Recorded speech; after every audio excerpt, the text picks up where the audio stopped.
पीयूष भैया, आज आप सबको यहां आने के लिए निमंत्रित करने के पीछे एक ही उद्देश्य है कि भारतीय जनता पार्टी की नरेंद्र मोदी सरकार ने एक महत्वपूर्ण निर्णय 8 तारीख को लिया है। 500 और 1000 के जो नोट, पुराने नोट जो चलन में थे, उसको 8 तारीख की रात को 12 बजे से अवैध घोषित किया गया है। एक ही फैसले से सरकार ने काले धन के खिलाफ सरकार की जो लड़ाई है, वो लड़ाई को एक महत्वपूर्ण मोड़ पर लाकर खड़ा कर दिया है। इसके साथ साथ सारी आतंकी गतिविधियों से जुड़े हुए कई संगठन और आतंकवादियों को करारा झटका लगा है। नकली नोट के कारोबार में लिप्त देश विरोधी प्रवृत्ति करने वाले व्यक्ति और संस्थाओं को भी बहुत बड़ा करारा झटका लगा है। ड्रग के कारोबारी और हवाला के माध्यम से देश के अर्थतंत्र को खोखला करने वाले सारे लोगों को एक इस प्रकार का आघात लगा है जिसमें से उभरने में बहुत समय लगेगा।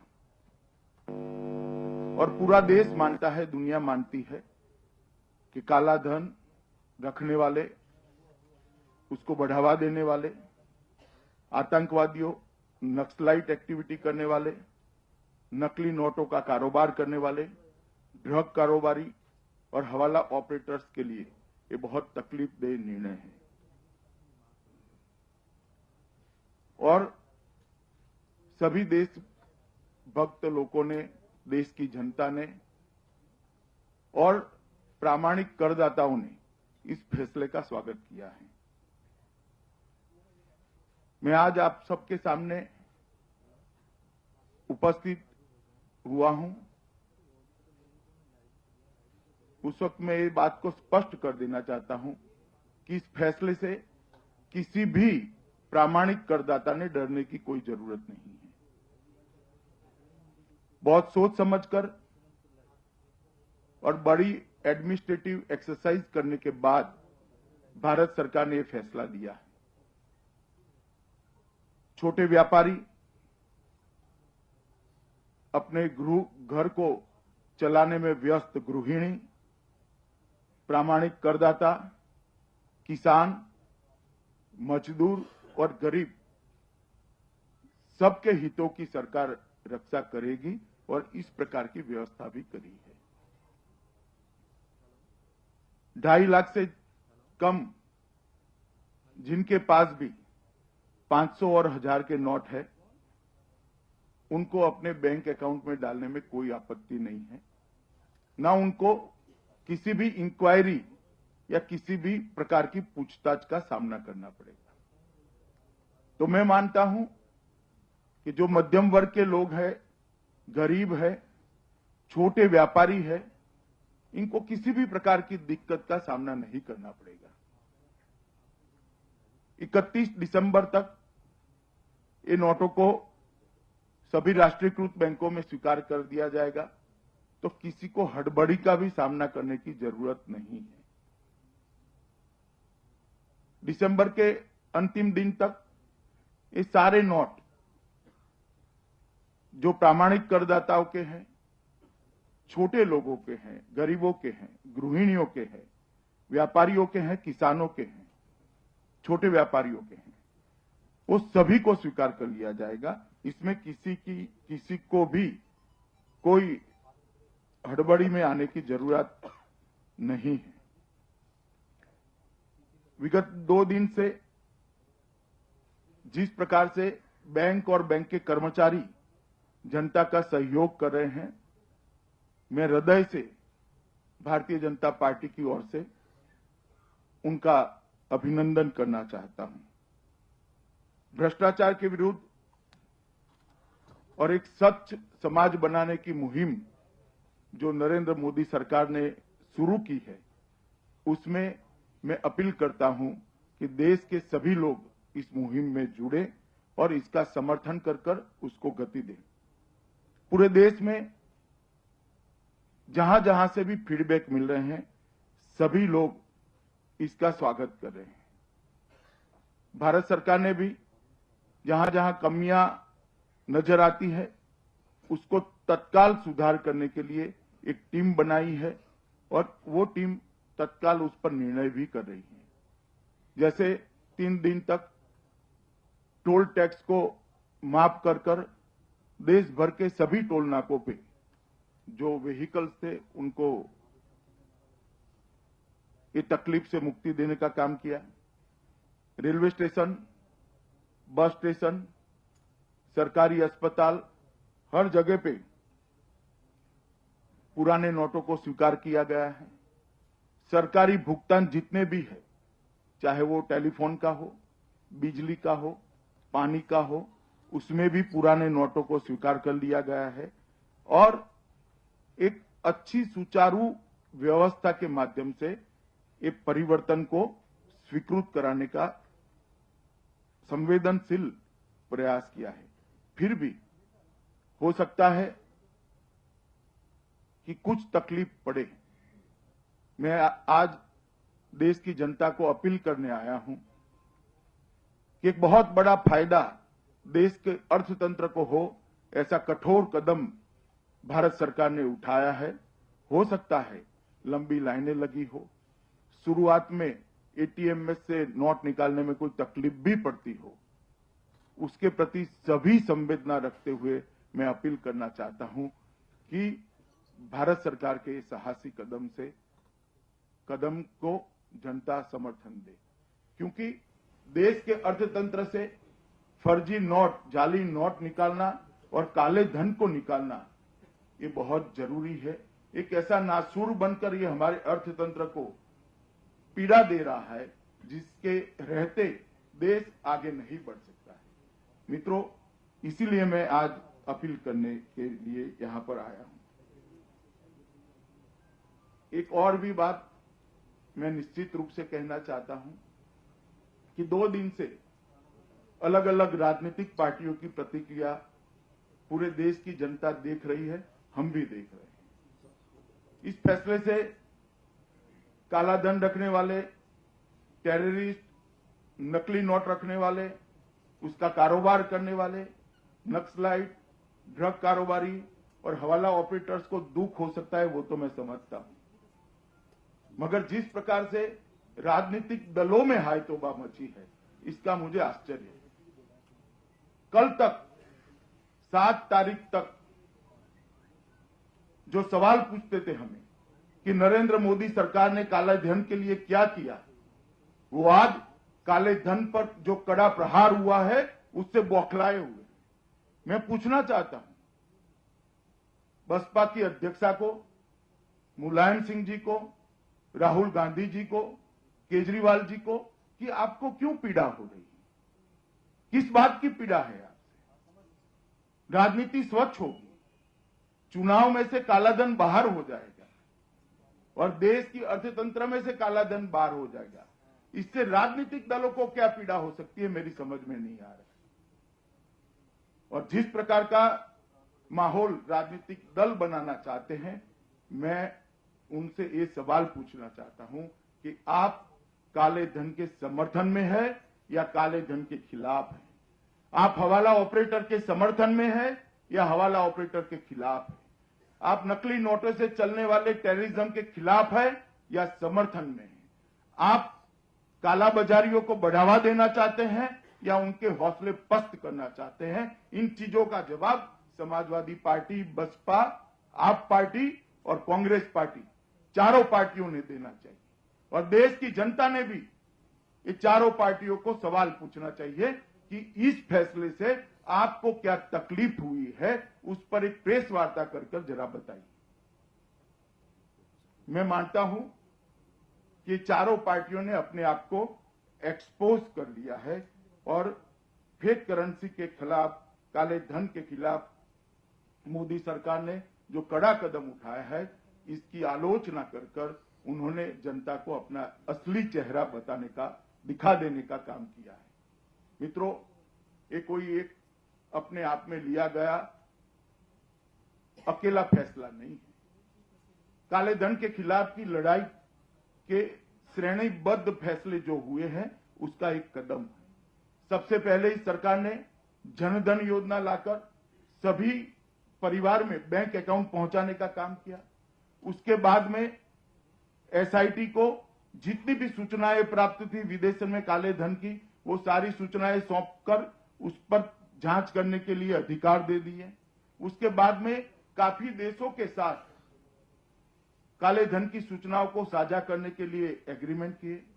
डिस्क्लोजर स्कीम के माध्यम से 45% तक कर प्राप्त करने के बावजूद भी 65,000 करोड़ से ज्यादा डिस्क्लोजर प्राप्त कर लगभग 65,000 करोड़ से ज्यादा रकम काले धन से बाहर करने का काम किया है। और अब इस फैसले से मैं मानता हूं कि बहुत बड़ा हिस्सा फेक करेंसी का और काले धन का हमारे अर्थतंत्र की रोजाना गतिविधियों के बाहर हो जाएगा। अर्थतंत्र को गति मिलेगी, महंगाई भी कम होगी, अर्थतंत्र बहुत तेजी से आगे बढ़ पाएगा। इस फैसले की सर्वदूर प्रशंसा हो रही है। तकलीफ थोड़ी पड़ने के बावजूद भी देश का नागरिक उसकी प्रशंसा कर रहा है। और मैं मीडिया के मित्रों को भी एक निवेदन करना चाहता हूं कि आप भी जनता का हौसला बढ़ाइए। परिवर्तन करने वाले फैसले जब होते हैं तब कुछ लोगों को तकलीफ जरूर होती है। देश की जनता की तकलीफ में मीडिया उनके साथ रहे और उनका मार्गदर्शन करे। उनके मन में जो बेजा भय उत्पन्न किया जा रहा है अफवाहें फैलाकर, उससे मुक्त कराने का काम मीडिया करे और मीडिया सरकार के इस फैसले को आम जनता तक पहुंचाए। ये अपील मैं मीडिया को भी करना चाहता हूं। और मैं फिर से एक बार बैंक के कर्मचारी जो छुट्टियों के दिन में भी बड़ी बड़ी लाइनों को फेस कर और बड़े अच्छे तरीके से ये जो परिवर्तन हो रहा है उसमें सहयोग कर रहे हैं। और देश की जनता का छोटा से छोटा आदमी भी इस फैसले का समर्थन करने के साथ साथ तकलीफ को भी सहन कर रहा है। उन सभी का अभिनंदन करता हूं और फिर से एक बार नरेंद्र मोदी सरकार को और देश के प्रधानमंत्री जी को लाख लाख अभिनंदन भारतीय जनता पार्टी की ओर से करता हूं। धन्यवाद। बहुत बहुत धन्यवाद माननीय अध्यक्ष जी। अब आपके सवाल अगर हैं तो निश्चित रूप से उनका जवाब देने कहाँ पे है तो क्या होंगे ही भाई। देवेंद्र जी, देवेंद्र पारासर।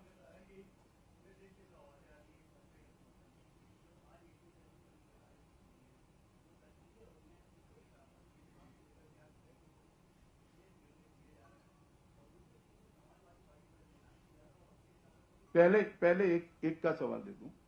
आपने अच्छा किया, सवाल पूछ लिया। एटीएम मशीन है, मानव नहीं है।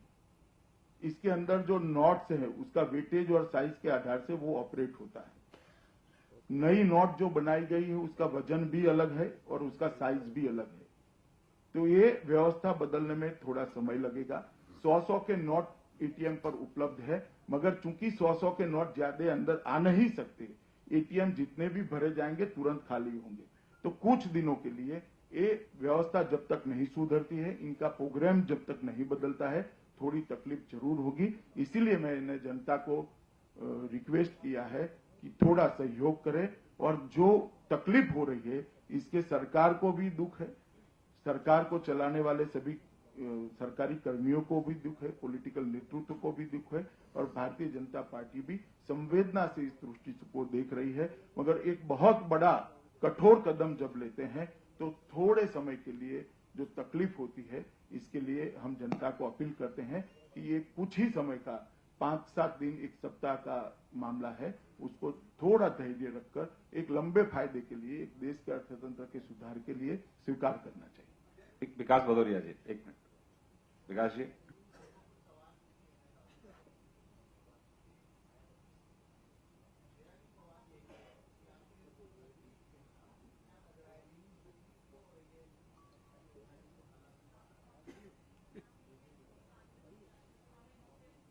हाँ, वो ममता जी भी ने भी विरोध किया है। मेरा कोई संवाद नहीं है उनको तकलीफ क्या है, मगर तकलीफ जिनको हो रही है उनकी जो सूची है, काला बाजारी, टेररिस्ट, फेक करेंसी वाले, हवाला कारोबारी, वो सूची में कोई राजनेता अपने आप को न जोड़े, ऐसा मेरा अपील है। हाँ, एक मिनट लेता हूं। अमित, आदित्य, हो गया।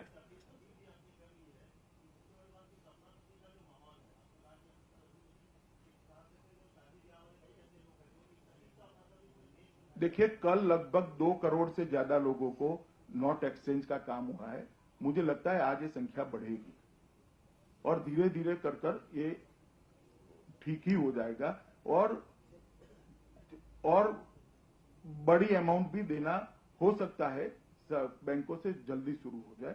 जहां तक शादी ब्याह का मामला है, कुछ दिनों के लिए चेक का प्रयोग करना चाहिए। आदित्य, ईटीवी से। हाँ,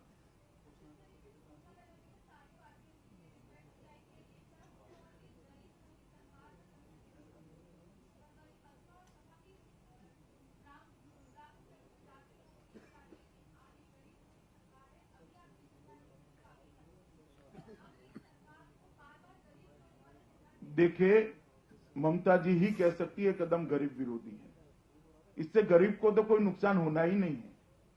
जिनके पास काला धन है उनको ही नुकसान हो रहा है। ये बात अलग है कि कुछ पार्टियां जरूर गरीब हो गई हैं। ऐश्वर्या कपूर।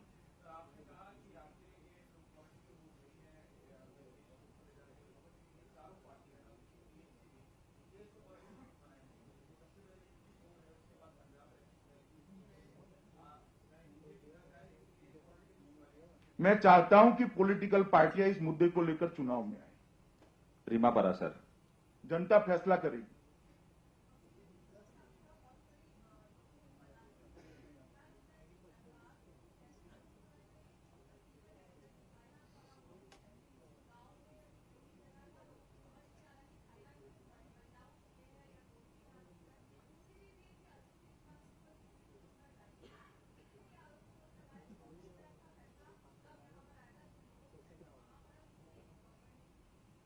वो भी करेगी सरकार। अभी जो किया है इसके बारे में वो टिप्पणी करे। इसका समर्थन है उनका कि काला धन रहना चाहिए देश में।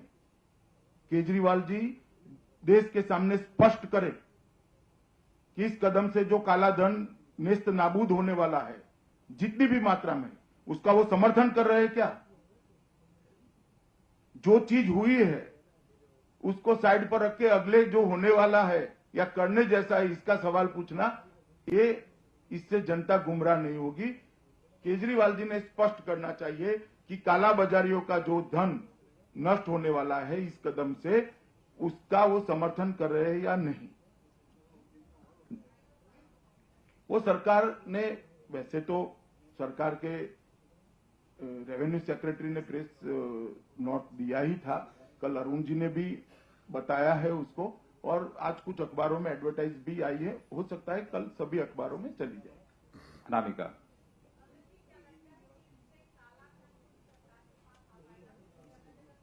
सरकार के पास कैसे आएगा? नहीं, सरकार के पास काला धन लाने की जरूरत ही नहीं। काला धन अपने आप बेकार हो गया। जो ऑनेस्ट है वो बैंक की तरफ आएगा। मैं नहीं मानता काला धन रखने वाला कोई बैंक में आने की हिम्मत कर पाएगा, क्योंकि सरकार ने स्पष्ट कर दिया है कि जो बड़ी अमाउंट लेकर आते हैं उनकी कठोरता से जांच होगी, और अगर वो काला धन है तो 200% पेनल्टी लगेगी। मैडम नाज। हाँ, आपसे ही है मैडम। हाँ, पूछिए प्लीज।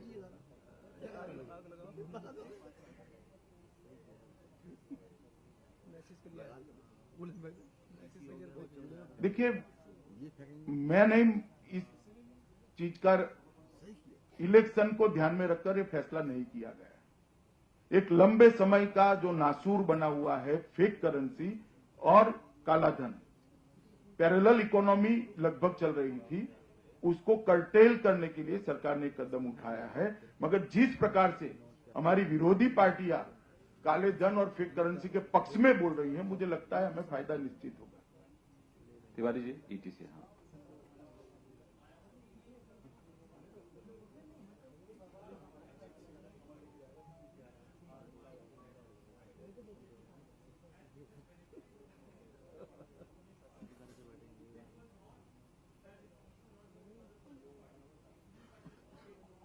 भारतीय जनता पार्टी के पास ऐसी कोई सूचना नहीं थी, ना हो सकती है।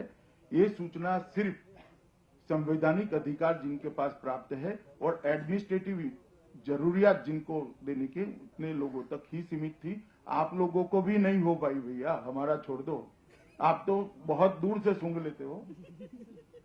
हाँ, इसमें सप्लीमेंट्री कोई मारे आपका।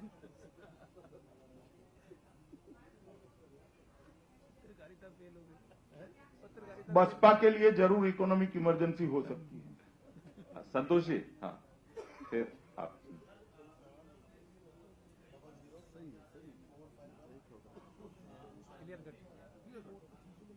पीछे बातचीत नहीं प्लीज। है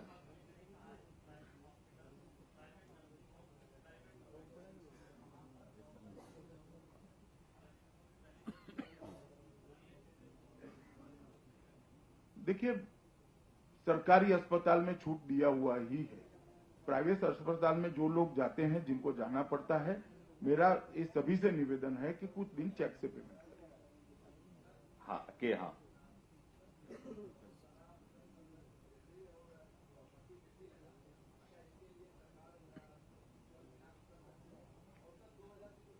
देखिए, अभी ये जो फैसला लिया है, इसके प्रेस कॉन्फ्रेंस है। मैं सरकार के आगे के फैसले को नहीं जानता भाई सरकार क्या करेगी। सरकार अपने तरीके से चलती है।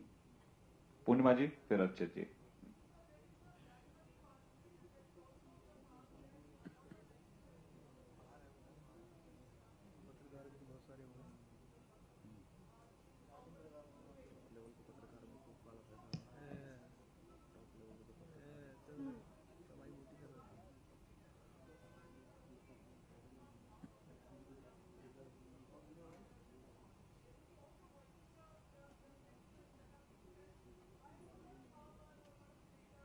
पूर्णिमा जी, आप, मुझे लगता है कि पूरी योजना का मध्य बिंदु ही नहीं समझी।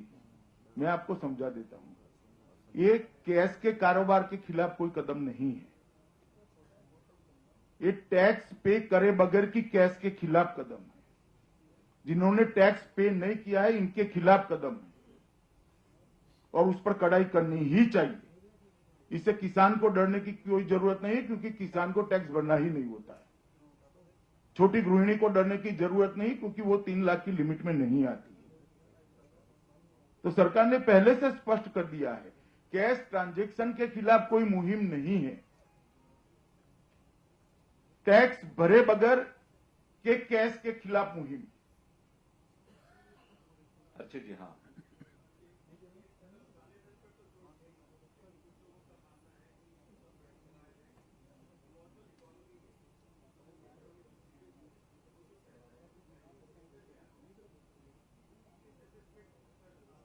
नहीं, देखिए, इस तरह के मतलब निकालना गलत है।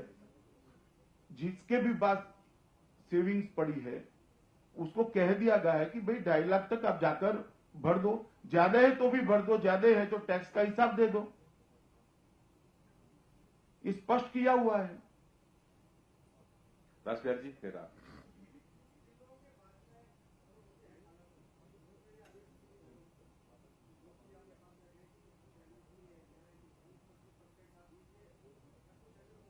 मेरा सबसे निवेदन है, झांसे में मत आइए, तकलीफ हो जाए। अमितेश जी, फिर हाँ।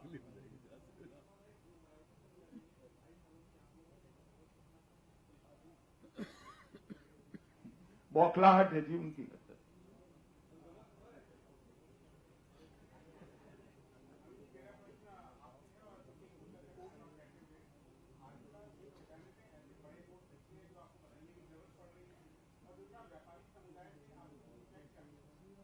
व्यापारी समुदाय से सवाल जरूर आ रहे हैं, मगर वो स्पष्टता के लिए आ रहे हैं। और भाजपा का जहां तक सवाल है, भाजपा के पास कोई अवैध धन नहीं है।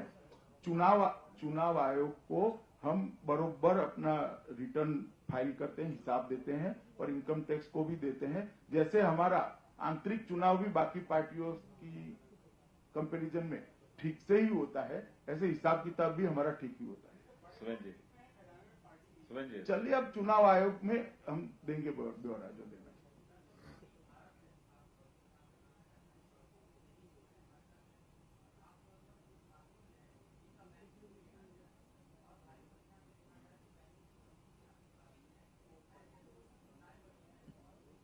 उनको भी चिंता करने की कोई जरूरत नहीं है। सारे पोस्ट ऑफिस से पैसा देने की व्यवस्था करी है और मेरा अभी भी निवेदन है, प्रधानमंत्री ने प्रधानमंत्री बनने के बाद पहले भाषण में लाल किले से कहा था कि सब लोगों को बैंकिंग अकाउंट खुला लेना चाहिए। मेरा अपील है और नहीं है उनको भी पोस्ट ऑफिस से ये सुविधा मिलेगी। Aditya thanks much.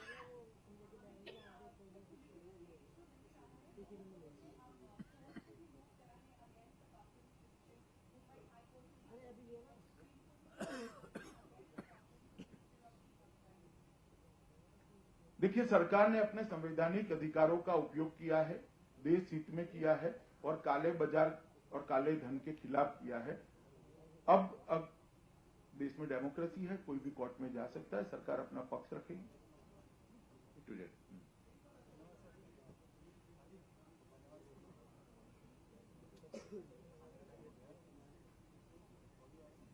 कोई फंसा नहीं है भैया। मैंने कहा जिसका पैसा वैध है वो भर कर आए, एक्सप्लेनेशन दे दे। कोई फंसा नहीं है, आपके पास भी है तो भी दो आप। नीरज जी, हाँ नीरज, नहीं एक बार सबका एक बार हो जाए।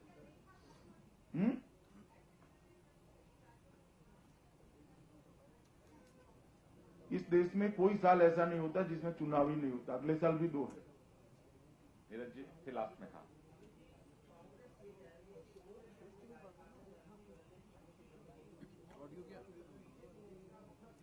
जरा भी नहीं किया था। कोई एक जगह पे बता दे, अगर कांग्रेस ऐसी कहती है तो सफेद झूठ। ऑडियो नहीं आ रहा, ऑडियो गया, ऑडियो नहीं आ रहा। आ गया हाँ लास्ट में, हाँ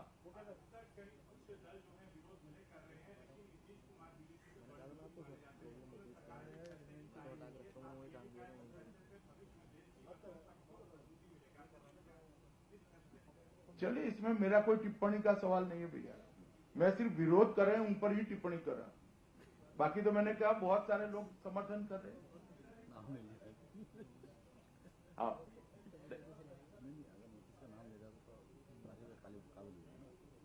ये प्रेस वार्ता सिर्फ और सिर्फ ये फैसले के लिए। बहुत बहुत धन्यवाद, थैंक यू।